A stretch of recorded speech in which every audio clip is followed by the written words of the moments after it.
Nah, Hmm. kamu kan suka belajar nih. Kalau misalnya yang kamu lakuin waktu belajar itu, tip apa aja sih yang kamu lakuin ya untuk belajar atau misalnya mau lomba? Ini sebelum lombanya ya, tip-tip apa aja yang kamu lakuin? Sebelum lomba ya. Iya. Kalau belajar itu masa belajar aku pribadi ya, aku suka yang hening dan pakai musik kayak gitu. Cuman kalau udah sama tim itu biasanya aku lebih ke sharing sih, karena kan awalnya kita bagi-bagi kan, kayak misalnya aku bagian 3 materi, nanti setelah itu aku tuh kayak sharing ke temenku atau ke timku biar sama-sama tahu kayak gitu sih, lebih sharing jatuhnya sih kalau buat persiapan lomba sendiri. Nah, kalau misalnya menurut Fajar nih, apa sih arti sukses menurut Fajar? Dan menurut Fajar, sukses di usia muda itu penting nggak sih? Sukses ya, Ya, kadar atau apa ya, sukses menurut orang itu kan beda-beda ya. Kalau ya, buat Fajar, sukses itu kalau kita udah capai tujuan kita. Kayak misalnya, sukses gak selalu tentang materi ya Kak, karena misalnya kayak kita belajar belajar cara baca Al-Quran yang benar. Kalau kita udah bisa, artinya kita sukses dari belajar kita kayak gitu. Terus eh, banyak sih kalau menurut Fajar, ketika kita tujuannya udah tercapai, sukses gitu Kak. nah kalau misalnya Kalau sukses Kakak, usia muda, penting sih Kak. Sebenarnya dilihat dulu indikator suksesnya di usia muda itu seperti apa. Kan ada yang indikatornya bahwa sukses itu kita harus di usia muda kita punya pekerjaan yang dengan gaji yang tinggi atau bonafit, atau kita umur sekian sampai segala macam, itu kan beda-beda ya. ya. Sukses usia muda ya tergantung dari apa tujuannya sih menurut Fajar, dan penting sih kayak gitu sih Kak menurut Fajar.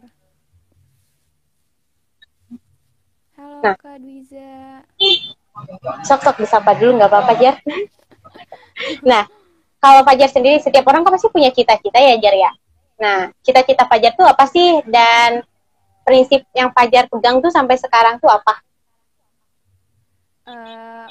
Ngomongin cita-cita, dari kecil tuh aku punya cita-cita jadi guru Kak. Oh, gitu.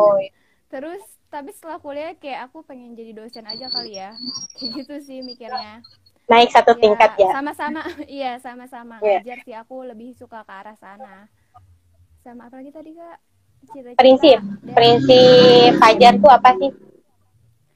Aku selalu punya prinsip kalau aku hidup harus bisa bermanfaat, entah untuk diri aku sendiri ataupun bagusnya lebih buat orang lain juga, kayak gitu sih Kak. Bisa bermanfaat buat orang lain gitu.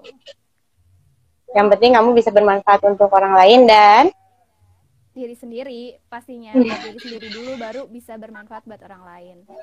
Apapun caranya.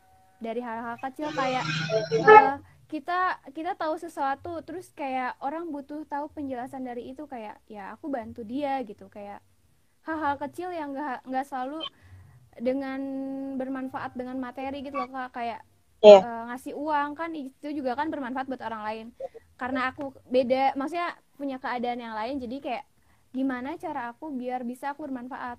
Nah, kayak misalnya dengan mungkin gabung sama cerita Naropas, kayak eh, berbagi sama yatim piatu yang ada, kan kayak ngasih kebahagiaan tersendiri kan Kak, buat diri, Iya. bisa bermanfaat buat mereka juga, kayak gitu sih. Fajar kan kalau misalnya boleh tahu Jar, kamu mulai ngajar les itu dari kapan? Aku mulai ngajar les itu semester 4 sih Kak, kayak baru aktif banget.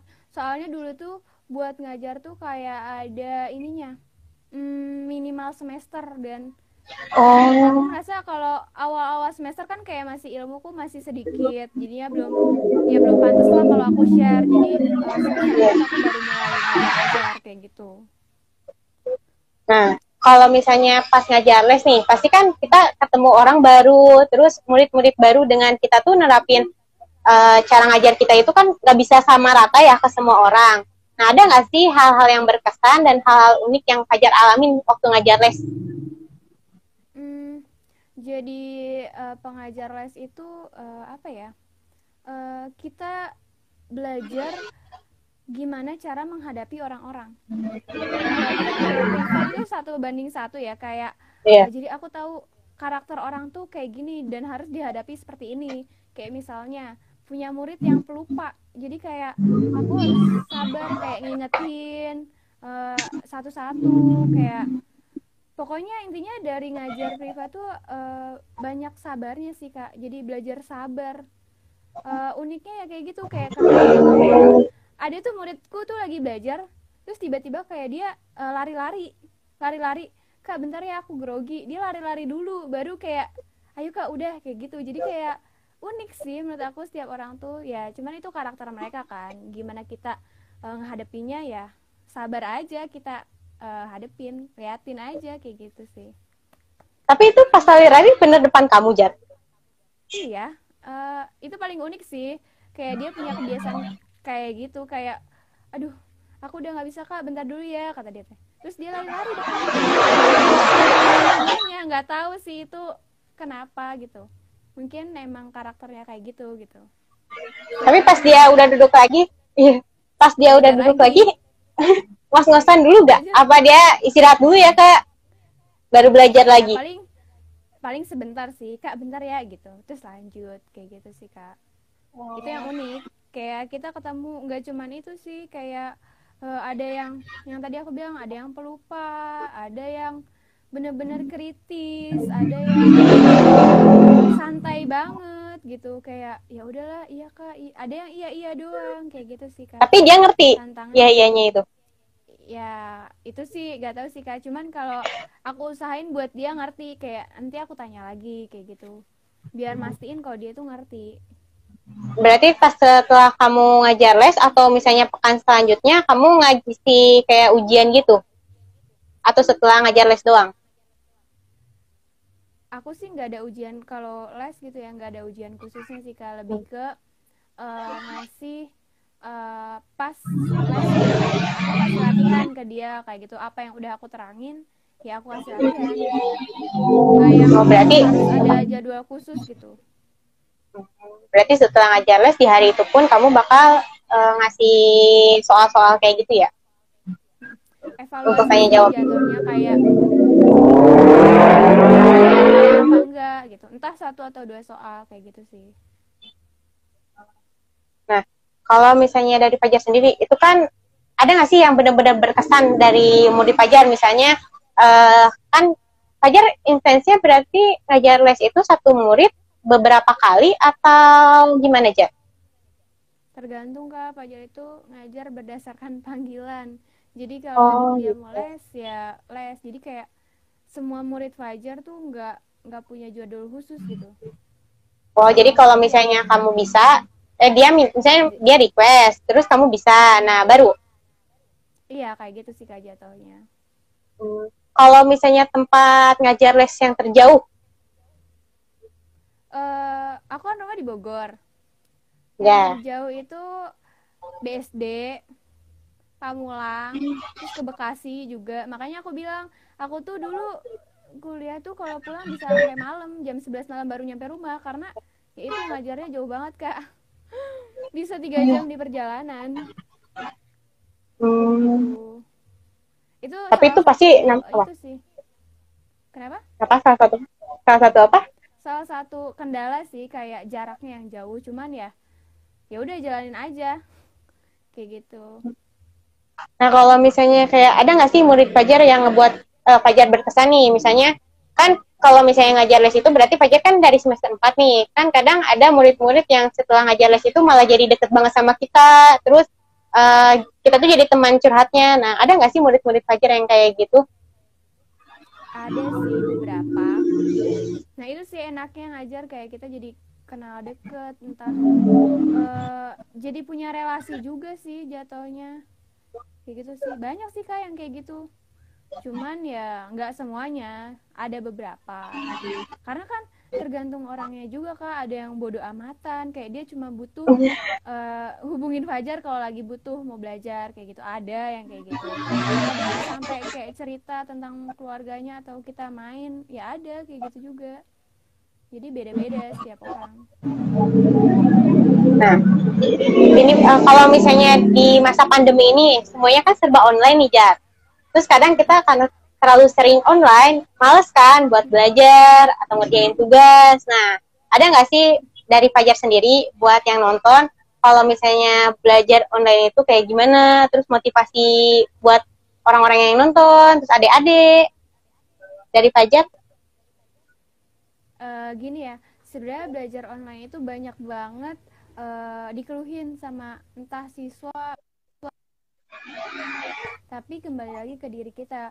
Kalau emang misalnya ada dari pelajaran online itu nggak dimengerti ya, kita sebagai yang belajar ya harus mau kayak buka buku lagi kayak gitu sih. Atau jangan jangan sungkan untuk tanya sama gurunya sih kalau menurut aku kayak gitu. Bahkan eh, ini aja aku kan musim belajar online ya, kayak aku tuh banyak Iya. yang sekarang tuh lagi banyak kayak dipanggil ke rumahnya gitu buat bantuin belajar kayak gitu sih. Atau kalau misal emang punya biaya bisa ikut les privat kalau emang bener-bener butuh banget buat ngerti apa sih materinya kayak gitu sih. Karena sebenarnya kuncinya tuh baca sih Kak. Kalau emang dosen atau gurunya ngasih tugas ya kita Iya. harus mau baca. Effortnya harus lebih sih menurut aku. Cuman yang harus digarisbawahi itu kan biasanya si orang-orang males ya Kak buat baca. Nah itu sih yang harus di apa ya, dikurang-kurangin malesnya kalau menurut aku kayak gitu sih. Karena Iya, emang sebenarnya karena apa? tantangan tersendiri kan sekarang tuh belajar online. Iya. Iya, Jangankan online, semua belajar harus. biasa aja orang males kan. Nah itu dia Kak, bener banget. Iya, jadi Jadi itu emang emang ya problem kudu kan. rajin. Hmm. Diinin aja, dilihat lagi buat teman-teman kayak misal kuliah nih, anak kuliahan kayak tujuannya apa sih. Kan nggak mungkin kita nanti lulus tapi nggak tahu apa-apa kayak gitu kan. Jadi kayak ya harus sadar diri kalau kita nggak ngerti ya kita harus rajin-rajin baca, rajin-rajin belajar kayak gitu sih Kak, kalau Fajar. Biar Tapi Jar kita nih, lulus apa? tuh punya value gitu. Iya. Nah, kadang kan kalau misalnya kita ngajar itu, apalagi akuntansi atau matematika kan setiap orang punya cara masing-masing ya, Jar ya. Misalnya dosen atau guru ini ngajar dengan cara kayak gimana. Nah, dosen dengan guru ini ngajar dengan cara gimana. Nah, kamu kadang ngalamin gak sih kayak perbedaan cara yang susah diterapin sama murid kamu? Perbedaan cara. Iya. Kalau dari sisi akunya atau gimana Kak? Atau aku menemukan dosen-dosen yang kayak gitu? Misalnya kamu nih punya murid, kamu ngajar kan, karena kan kamu posisinya udah diajar sama dosen kamu dengan cara kayak gini. Nah, pas kamu ketemu sama murid kamu itu caranya beda. Nah, itu gimana kamu nanggapin murid kamu dengan cara yang beda? Misalnya, Kak, ini caranya beda dengan dosen aku atau guru aku. Halo Kak, maaf tadi Oh, gak putus ya? kedengar. Iya Oh iya, keputus. nih, misalnya nih, kamu kan posisinya suka ngajar kan. Nah, kalau misalnya kita kalau ngajar kan kadang ngikutin dosen-dosen kita atau kita punya cara sendiri. Terus pas kamu ngajar, kamu itu punya kendala nih, murid kamu. Misalnya, Kak, ini caranya beda dengan guru aku atau dosen kamu, dosen aku. Nah, cara gimana Kak? Cara yang Kakak kasih sama cara dosen aku beda. Hmm. Oh gitu. Kalau aku sih selama ngajar ya pastinya pakai cara aku sendiri. Maksudnya untuk kasus kayak matematika, akuntansi kan nggak ada cara khusus ya Kak. Jadi kayak Iya, emang kayak gitu. Jadinya selama ini sih belum nemuin yang kayak gitu sih Kak. Kayak emang pun kalau aku kan ngajar tuh mahasiswa ya Kak, dan iya. buku-buku yang dipakai juga sama yang aku pakai gitu di kuliah. Jadinya kayak ya udah sama gitu Kak. Dan sama sih kayak entah kita kuliah di UI atau kita di UPH, di BINUS atau di swasta lain atau di yang negeri lain kayak sama kayak gitu. Bukunya sama ya pasti caranya sama kayak gitu sih. Cuma mungkin yang beda itu antara cara penyampaian aku sama penyampaian dosennya kali ya kayak gitu. Tapi sama hasilnya kayak gitu. Oke, Jar. Kalau Udah jam Fajar gimana? 2. Mulai kamu ya kayaknya. Mijat. Berarti untuk kesimpulannya hari ini, belajar menurut kamu itu belajar dalam segala hal, mau itu bidang akademik ataupun bukan akademik. Terus tiap kita mau ngelakuin sesuatu itu, kita harus jelas punya tujuannya. Dan gimana caranya kita itu belajar di waktu yang menurut kita nyaman. Betul. Gitu. Yaudah, segitu dulu untuk ngobrol di hari ini. Makasih ya Fajar, udah bagi-bagi tips. Maaf juga tadi telat karena ada kendala. Gak apa-apa, Kak. Udah, cukup sekian. Santai. Makasih ya. Assalamualaikum. Waalaikumsalam.